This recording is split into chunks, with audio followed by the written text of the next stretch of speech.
வணக்கம். எழுத்து சித்தர் என்னுடைய குருநாதர் பாலகுமாரன் சார் அவர்களை வணங்கிவிட்டு உங்களோடு பேச தொடங்குகிறேன். நான் உங்கள் ராம்ஜி. வணக்கம். 1967 ஆண்டு ஜனவரி மாதம் 12ஆம் தேதி மக்கள் திலகம் புரட்சி தலைவர் எம்ஜிஆர் அவர்களை நடிகவேல் எம் ஆர் ராதா அவர்கள் சுட்டார். அதன் பிறகு அவர் உயிர் பிழைத்து குரல் மாறியும் திரைப்படங்களில் நடித்தார், ஜெயித்தார், ஜொலித்தார். பிறகு அரசியலிலும் அவர் தனித்துவமான ஒரு வெற்றியை பெற்றார். அப்படிங்கிறது தான் எம்ஜிஆருடைய முக்கியமான சரித்திர பக்கங்கள். அதுல 1967 ஆண்டுல எம்ஜிஆர் குரல் மாறி வந்த படம் அப்படின்னு சொல்லி காவல்காரன் திரைப்படம் தான் முதல் படம் அப்படின்னு அந்த படத்தை பத்தி நான் ஒரு வீடியோ பேசியிருந்தேன். நிறைய பேர் அந்த படத்துல இருக்கிற பாட்டு ரொம்ப அருமையான பாட்டு ராம்ஜி அப்படின்னு எனக்கு நண்பர்கள்லாம் நிறைய பேர் ஃபோன் பண்ணி பேசினாங்க. அதுக்கு அந்த அந்த பாட்டு எல்லா பாட்டுமே ரொம்ப பிரமாதம். எம்.எஸ். விஸ்வநாதனுடைய இசையில வாலி அவர்களுடைய வரிகளில் பாட்டு எல்லாமே அமர்க்களமா இருக்கும். இந்த பாட்டு கிட்டத்தட்ட பிரமிடுகள் மாதிரிலாம் செய்து அந்த மாதிரியான ஆடை வடிவமைப்போட இந்த பாட்டு படமாக்கின விதமும் ரொம்ப பிரமாதமாக இருக்கும். மியூசிக்கும் அவ்வளவு ஸ்டைலிஷாக இருக்கும். பின்னாடி இதே சத்யா மூவிஸ் ஆரம்பிரப்பன் தான் காவல்காரன் எடுத்தது. அதே சத்யா மூவிஸ் காக்கி சட்டை படம் எடுக்கும்போது அந்த படத்துல கமலஹாசன் அம்பியாவை வைத்து எடுக்கும்போது கூட இதே பாடலுடைய ஸ்டைல்ல செட்டு போட்டு படமாக்கி இருப்பாங்கன்றது ஒரு கூடுதல் தகவல். இந்த பாட்டு நினைக்கும் போதெல்லாம் எனக்கு எம்ஜிஆர் ஞாபகத்துக்கு வரணும் இல்லையா, ஜெயலலிதா ஞாபகத்துக்கு வரணும், எம்.எஸ். விஸ்வநாதன், டிஎம்எஸ் ஐயா, சுசீலாமா அப்படின்னு ஞாபகத்துக்கு வரணும்ல. இதை தாண்டி எனக்கு என்னுடைய குருநாதர் பாலகுமாரன் சாரும் ஞாபகத்துக்கு வருவார். ஏன் அப்படின்னு சொன்னாக்க, நான் அவர்கிட்ட உதவியாளராக வேலை பார்த்துட்டு இருக்கும்போது அப்படி வீட்டுக்குள்ளார அப்படி நான் வந்தேன் அப்படின்னாக்கா டக்குன்னு பார்த்துட்டு நினைத்தேன் வந்தாய் 100 வயது வாடா வாடா அப்படின்னு வருவார்.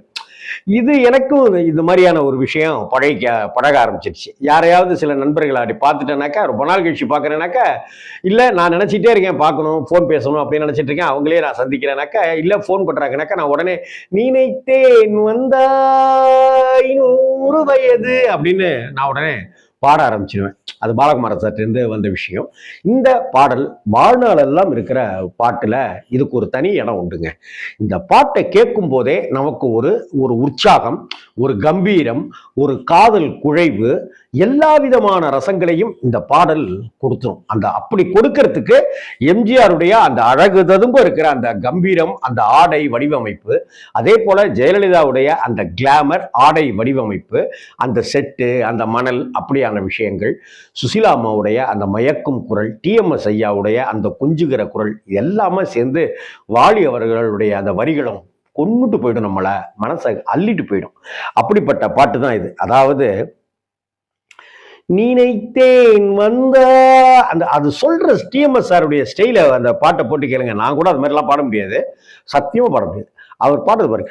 நினைத்தேன் வந்தாய் 100 வயது, கேட்டேன் தந்தாய் ஆசை மனது, நினைத்தேன் வந்தாய் 100 வயது, கேட்டேன் தந்தாய் ஆசை மனது, 100 நிலாவை ஒரு நிலவாக்கி பாவை என்று டிஎம்எஸ் சொல்லுவார். 100 நிலாவை ஒரு நிலவாக்கிட்டாங்களாம், அதுதான் பாவையன் ஜெயலலிதா. 100 நிலாவை ஒரு நிலவாக்கி பாவை என்று உடனே சுசீலா அம்மா 1000 மலரை ஒரு மலராக்கி பார்வை என்று கண்மீனாக மானாக நின்றாடவோ, உடனே சுசீலா அம்மா சொல் தேனாக பாலாக பண்பாடவோ, மாலை நேரம் வந்துறவாடவோ, ஓ ஐயா ஓ ஐயா, நினைத்தேன் வந்தாய் 100 வயது, கேட்டேன் தந்தாய் ஆசை மனது அப்படின்னு அந்த மியூசிக் வரும்ல. இந்த பாட்டு வந்து சிவந்த மங்கையும் இருக்கும் இந்த மியூசிக். இந்த பட்டத்து ராணி பார்க்கும் பார்வை இருக்குல்ல, கிட்டத்தட்ட அதே ராகமா இருக்கலாம்.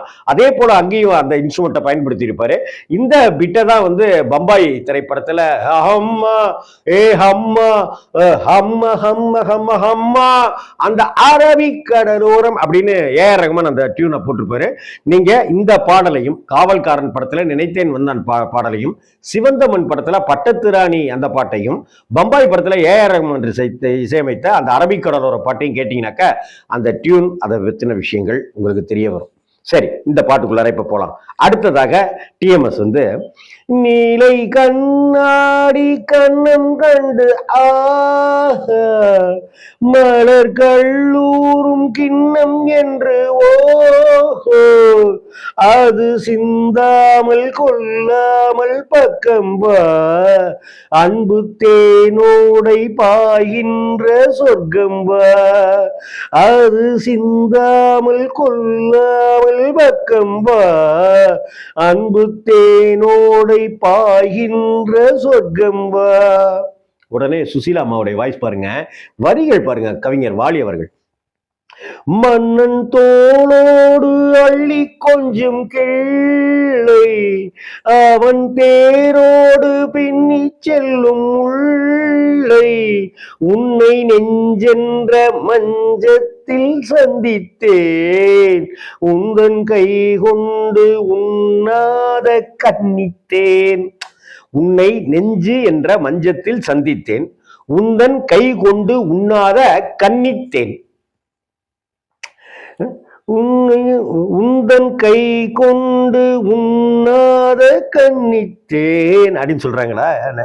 நினைத்தேன் வந்தாய் 100 வயது கேட்டேன் தந்தாய் ஆசை மனது. எம்ஜிஆர் அவ்வளவு ஸ்டைலா அடிப்பாருங்க. அவர் நிக்கிறது, சிரிக்கிறது, பார்க்கிறது, அடையோ கொன்னுடுவார் தலைவர். இடை நூலாடி செல்ல செல்ல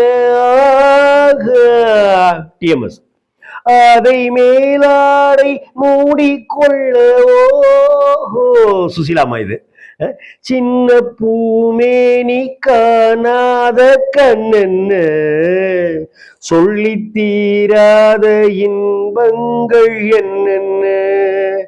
சின்ன பூமேனி காணாத கண்ணென்ன சொல்லி தீராத இன்பங்கள் என்னென்ன.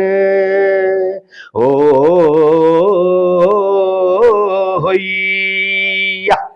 ஓ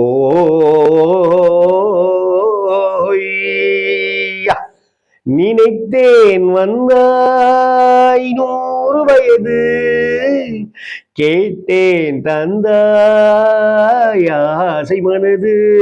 இந்த பாட்டு முடிஞ்சு அதுக்கு அடுத்தாப்புல ஒரு 1.5–1.25 நிமிஷத்துக்கு ஒரு இசையை ஒன்று தெறிக்க விட்டுருப்பாரு எம்எஸ் விஸ்வநாதன் சார். அது அவருடைய லேபிள், அது அவருடைய பிராண்டு.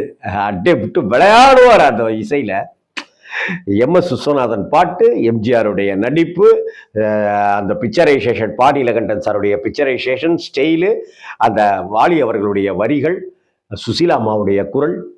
எத்தனை தடவை வேணாலும் இந்த பாட்டை கேட்டுக்கிட்டே இருக்கலாம். நமக்கு ஒரு 10–20 வயசு குறைஞ்சிரும். கேட்டு பாருங்களேன். கமெண்ட் பண்ணுங்க. இந்த பாட்டை பற்றி உங்களுடைய விமர்சனத்தை கமெண்ட் பண்ணுங்க. வணக்கம்.